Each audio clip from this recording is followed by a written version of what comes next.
Hello, this is Shankar, and here I want to tell about predictive astrology.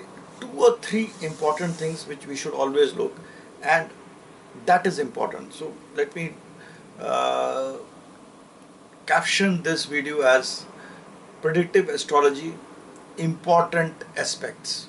I mean, I would consider that in my predictive astrology, I consider give them the most important when I see a horoscope. The first thing which one should look is for a Paap-Katri Yog, whether there is a Paap-Katri Yog in a horoscope or not. Now, Paap-Katri Yog means that, if there are two negative planets, two malefic planets placed on either side of a planet or on the either side of a house, like suppose your second house is there, and in the first house, you have Saturn, and the third house you have Mars.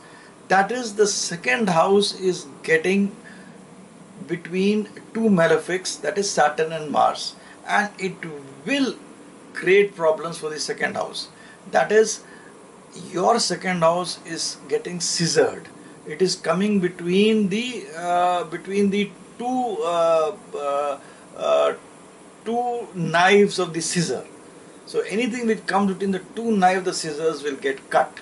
So I'm trying to explain it in a very simple way, and that you should always see which house is clasped between two malefics, Mars, Saturn, Sun, the natural malefics we call.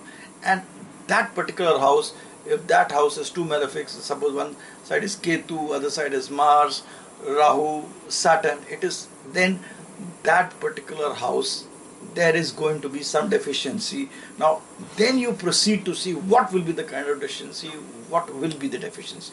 So what is important is, and I call this, and this is known as a Paap-Katri Yog, which is very, very important. That is, that house is coming in between the scissors, it is getting scissored. Have a look at it. That is one very important thing which you should see. Second thing is the dispositor, the lord of the planet. Suppose you have a house where you have, let's say, the 10th house is there, and you have a very two or three combination or whatever planets is there, and the lord of that house, suppose 10th house is Aries, and the lord of that house is placed from the house. If it is 6th, 8th or 12th, it is going to create problems. If it is 12th, it is going to negate. It is going to create some issues for that particular house.